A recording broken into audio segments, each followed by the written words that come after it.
Ladies and gentlemen, it is now official. We are now in the beginning of the end phase of this stuff here. This is cash which will no longer exist in the future.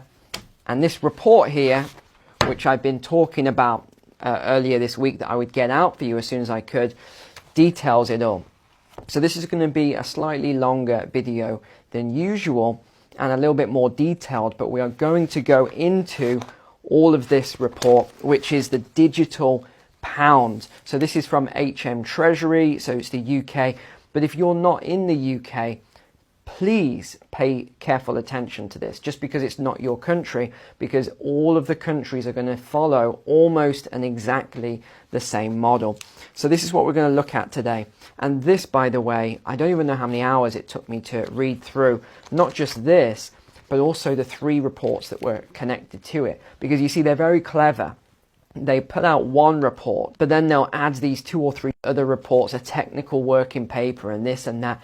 And you've got to read it all to really put the pieces together. So I was I wouldn't say I was shocked by it, because it was stuff that I've already been talking about previously, which people refer to as a conspiracy theory, a central bank digital currency, and the measures that they're going to take.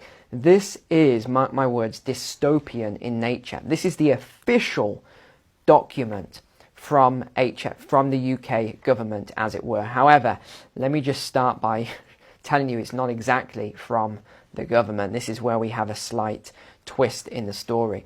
So with that said, let's get into it. This is going to be a special report today, and let me just say, I don't think you're going to like what it has to say. We're going to begin then with page 3 of this consultation paper, although it is nothing of the sort. It is not a consultation at all. It is a declaration. Should be called a declaration paper. The digital pound, a new form of money for households and businesses. That should be an exclamation mark, not a question mark. Now here's the thing I noticed right away. I noticed the emblem here, and I said, hold on, that isn't the government emblem. That is the royal family, is it not? So just for those people who are going to say, no, this is another conspiracy or whatever, I've actually pulled up the royal emblem of the UK, the royal family, QE2 coat of arms. We can even see it on the gate of Buckingham Palace. So let's just look at that for a moment. You'll notice the Latin is missing from most of these, but we can... Here we go, we can pull it up here, if you can see it in the right hand side of the screen here. And my Latin isn't great, but it's you can see this here, Diu et mon droit. Now let's look at this paper again.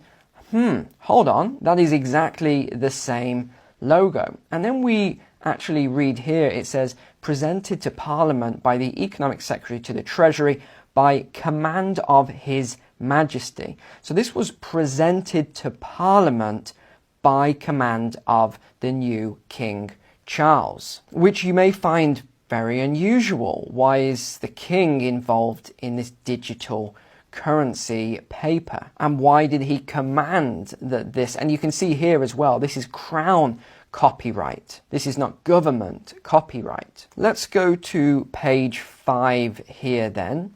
And let's get this started. A UK central bank digital currency, a digital pound, would be a new form of digital money. So again, this isn't just taking the existing pound, which is mainly digital in nature, and using this in a different format. No, this is a new form of digital money for use by households and businesses for their everyday payment needs. Now they say here it would sit alongside and not replace cash, but then you see a lot of contradictions to this statement as we go through the document. And even though they say that this is just a consultancy and they're thinking about it, this statement here says the Bank of England and HM Treasury judge that it is likely a digital pound will be needed in the future. They also say such things as it's too early to commit to build the infrastructure, but we know that is not true. We know they are already building the infrastructure. Another point to note is that they say that this is a 4-month consultation period. So they stealthily launched this in February, which is why I didn't even see it, because there was so much distractions going on. So that takes us to March, April, May, June. So actually by next month, we've only really got 3 or 4 weeks. This will be complete in terms of this stage. Part A then is their proposal, and we'll go to page 8 here, where they talk about this is a retail CBDC designed for everyday payments by households and businesses. Seems pretty straightforward. That's what we've got right now, isn't it, with a digital pound? That contrasts with a wholesale CBDC, which would be used to settle high value payments between financial firms. So there is going to be a slight difference between the retail and wholesale, which we will have a look at. Private money is typically a claim on a private commercial bank in the form of bank deposits held by households or businesses. But central bank money is financially, here's what they say, risk-free, in the sense that there is no credit, market or liquidity risk. Well, we know that is absolutely not true. So that is the first lie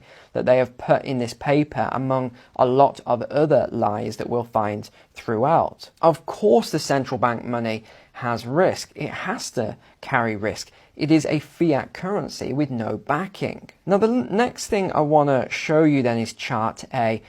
So this is all about the war on cash and how cash payments have declined while card use has accelerated. But if you look at the chart here, you can see that card payments are only actually 58%. Other will be some sort of bank transfer and other payments, but it could also be people, and this is what they don't say deliberately, this could also be people going into branch and doing some sort of a gyro payment or something similar to that over the counter at the bank.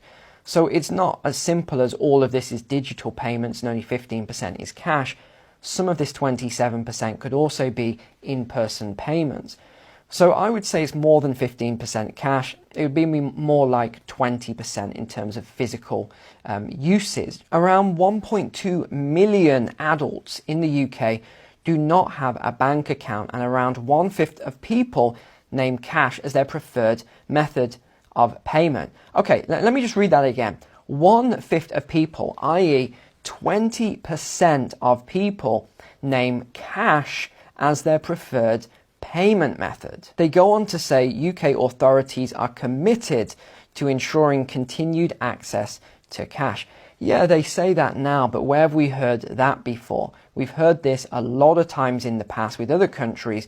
Look what happened in Nigeria as a prime example, where they were also committed to ensuring the continued use of cash. They go on to say, but whenever you see a sentence starting with but, there you go.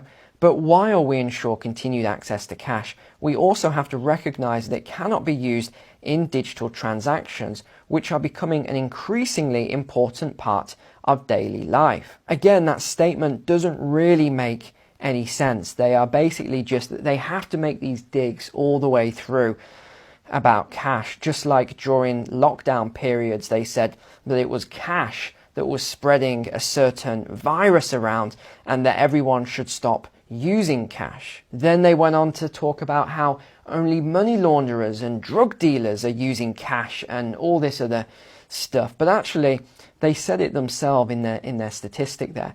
20% of people still use cash and prefer to use cash. Now, here's where they come into some form of justification. If current trends continue, the public's access to or use of central bank money will diminish and the monetary system could become fragmented, posing a risk to monetary and financial stability. So this is where they are justifying their reason for actually creating this digital currency. They